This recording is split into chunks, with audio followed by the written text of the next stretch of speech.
UK Prison Stories Part 1. If you're considering taking an all expenses paid holiday at Her Majesty's pleasure, then you may be interested in these 4 very true, very weird and 1 very bad story which should persuade you otherwise. I have a story about dirty protests, a transvestite, my friend's cellmate and a prisoner's first day. Number 1. Dirty protests. Now, you may already know what a dirty protest is. For those of you who don't, sit back and make sure you're not eating. A dirty protest is when a prisoner, for reasons often only known to him, will completely cover their cell with their own urine and feces. They will smear it over their door handles, their sink, their bed, their ceiling, the wall, the floor, everywhere. Disgusting, right? A dirty protest happened multiple times when I was in prison on nearly every wing I was in. The certain prisoners who did this felt it was their way of getting back at the prison for the way they were being treated, or to make a point, or because they were just a bit tapped in their head. Us normal prisoners hated this as much as the prison guards did. Not only would it stink out the entire wing, but it also meant that we'd all have to remain locked in our cell until a professional cleaning crew came in and completely disinfected the mess that these nutters left behind. The protester would be taken away and put down the block into segregation, and there will be a new prisoner occupying that very cell before you knew it. Another incident, eyewitness, which also involved feces, took place when a crazy ass prisoner took a dump on a newspaper page, waited until a particular guard he hated walked by and forcefully shoved it into this guard's face. I remember the guard didn't come back to the wing, and to be honest, I don't know whether he did return to the prison at all. Number 2, the transvestite. Now this story was told to my wing by the other prisoners and prison officers who were there at the time. On a certain wing in HMP Leicester, there was a transvestite who occupied a cell. She would always be in women's clothing, women's shoes, her hair done, all the works. Anyway, one day her shoes went missing. Whether it was done as a joke or from bullying, I have no idea. She went searching for them, had the officers do a search on her behalf, and apparently was going ballistic. She couldn't find her shoes anywhere. The next morning when she woke up, she went to the wing's notice board and she wrote in marker pen, "If I don't have my shoes returned by 6 p.m. tonight, I will write on this board the name of each prisoner whose dick I've sucked." By 6 p.m, like magic, her shoes mysteriously returned. Number 3, my friend's cellmate. So, one of my best friends inside was a very big and intimidating guy to look at, but deep down, he was a proper softie.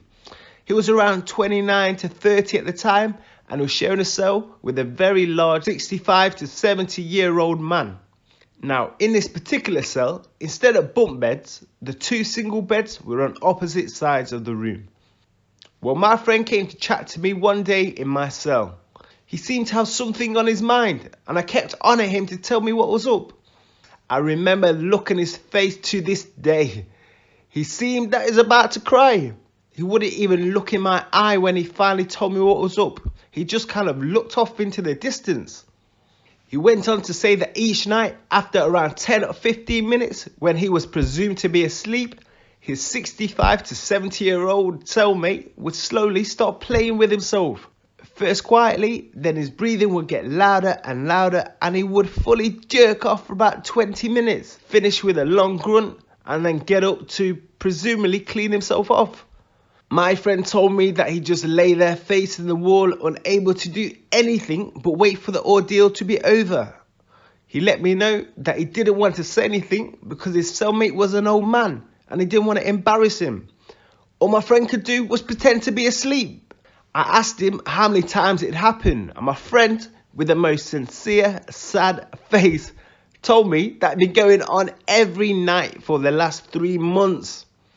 Well, I could not hold back my laughter any longer. I'd rolled back on my bed and I was laughing so hard my stomach hurt. At one point, halfway through my laughing fit, I looked back up and saw that his face still contained that same sad, close to tears expression while he just gazed at the floor, which only caused me to fall back into hysterics. Let me tell you, in all my time of prison, I had not laughed so much, and I will remember that conversation for the rest of my life. Eventually, my friend did see the funny side of it and gave a little chuckle. He never did confront his cellmate, and he had to deal with that same routine until the old man was released. Number 4, a prisoner's first day. On my last video, I mentioned that I wanted to talk about whether or not it's a good idea to knock out the first guy to mess with you on your first day in order to prove that you're not an easy target. I will talk about the reasons for and against this on a future video, but for now, here's the story of a guy who did just that. A lad around the age of 25 to 26 joined our wing one day. He didn't stand out much, and he was on the wing for such a short amount of time that I didn't have a chance to meet or chat with him myself. Now there was a close circle of guys on this wing who all stuck together, and at some point an argument broke out with the new lad and one of the guys from this particular group. The new lad apparently was doing the opposite of trying to keep his head down on his first day, and he stood up to the main guy in the group, who happened to be the biggest guy on the wing. The new lad was super fast, and halfway through the disagreement, with a quick swing, knocked the mountain of a man clean out. The whole wing watched in awe. Now, after it happened, there was no sudden round of applause for the new guy.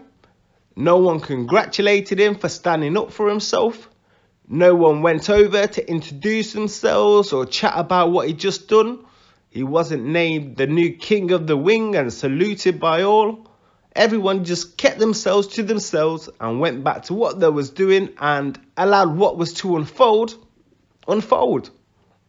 I still wonder to this day what must have been going through that new guy's head when he returned to his cell. Was he worried about his actions?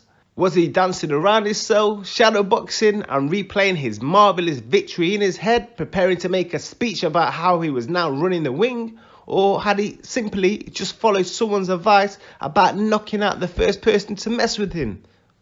A few hours later, the new guy was kettled.